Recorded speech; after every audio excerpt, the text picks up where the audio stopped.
ஒரு காமெடியில வடிவேலு கவர்மெண்ட் பஸ்ல இது உங்கள் சொத்துன்னு இருக்கிறத பார்த்து விக்க பாக்குற மாதிரி இந்த விடியல் ஆட்சிலையும் பாக்குற எல்லாத்தையும் இது எங்கள் சொத்துன்னு வளைச்சு போட்டு ஏப்ப விடுறாரு கருணாநிதி போட்ட விதை. இப்படித்தான் தமிழ்நாட்டுல முக்கால்வாசி இடத்த திமுக ஆட்டைய போட்டிருக்கு. கடலை கூட விட்டு வைக்கிறதா இல்ல, அங்கேயும் பேனா சிலைய வைக்க போறேன்னு ஸ்டாலின் ஒத்த கால்ல நிக்கிறாரு.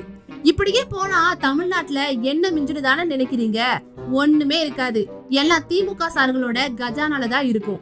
திமுகவோட ஊழல் தமிழ்நாட்டுக்கு ஒண்ணு புதுசு இல்லதான். இருந்தாலும் கொஞ்சமாச்சும் மனசாட்சி வேணாமா உங்களுக்கு எல்லாம்னு கேட்க தோணுது.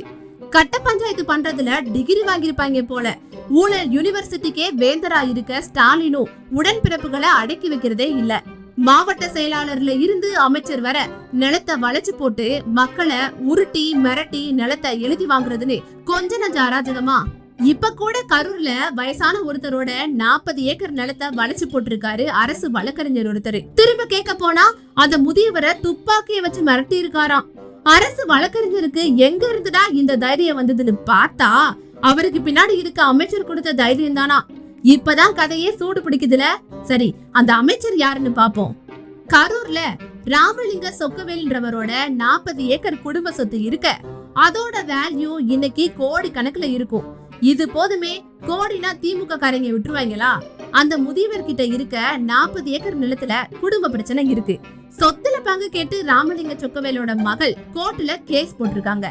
இந்த வழக்குக்காக அந்த முதியவர் அரசு வக்கீல் முருகேசன் கிட்ட போயிருக்காரு. அப்ப தெரியல அந்த முதியவருக்கு முதல கிட்ட போய் மாட்டிருக்கோமேன்னு. அந்த வக்கீல் என்ன பண்ணிருக்காருன்னா, கேஸ்ல ஜெயிக்க பணம் நிறைய செலவாகும்னு சொல்லிருக்காரு. பாவம் அந்த நேரம் முதியவர் கிட்ட பணம் இல்லாம இருந்திருக்கு. அத தனக்கு சாதகமா யூஸ் பண்ணிக்கிட்ட வக்கீல் வண்டு முருகன், உங்க 40 ஏக்கர் நிலத்தை என் பேர்ல எழுதி வைங்க, கேஸ்ல ஜெயிச்சதும் திரும்பி எழுதி கொடுத்துறேன்னு சொல்லிருக்காரு. அந்த முதியவரும் வாலண்டரியா போய் முதல வாயில தலைய கொடுத்துட்டாரு. கேஸ் முதியவருக்கு சாதகமா வந்திருக்கு.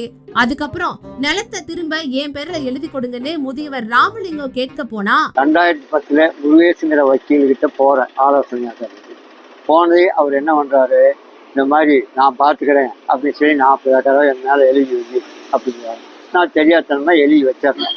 வச்சுட்டு அப்புறம் இது பண்ணுறேன் அதை பண்ணுறோம்னு சொல்லிட்டு பாண்டு வெறும் பாண்டியன் எழுதி வாங்கிட்டாரு. அந்த பாண்டை ரமேஷுங்கிற பேரில் வச்சு இந்த 40 ஏக்கரை எழுதி வாங்கி வச்சிடலாமே. அங்கே கரூர் மாவட்டம் இருக்குது. அந்த 40 ஏக்கரை ஜப்தி பண்ணி வச்சிருக்காரு. அதில் அவருக்கு இப்போ கொலை மிரட்டல் வேறு இருக்காரு. நான் சோத்து கூட வழியில் அவருக்கு தரமாட்டேன்னு துப்பாக்கியை காட்டி மிரட்டி இருக்காரு அந்த அரசு வழக்கறிஞர். கொடுமை கொடுமைன்னு கோவிலுக்கு போனா அங்க 2 கொடுமை ஜிங்கு ஜிங்குன்னு ஆடிச்சான். அந்த மாதிரி வக்கீல் வேஷத்துல கொள்ளக்காரங்களா இருக்காங்க.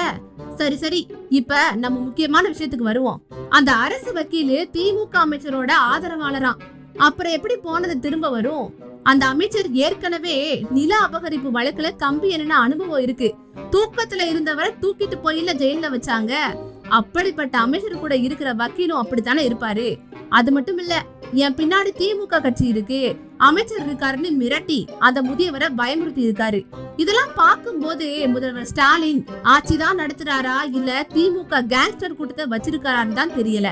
இப்படி எவ்வளவு பேரோட நிலத்தை வளைச்சு போட்டு என் பின்னாடி அவர் இருக்காரு இவர் இருக்காருன்னு சொல்லி ஆட்சி நடத்துற 5 வருஷத்துல வாக்குறுதியை காப்பாத்துறாங்களோ இல்லையோ, ஆனா மக்களை பலியாடாதான் ஆக்குறாங்க.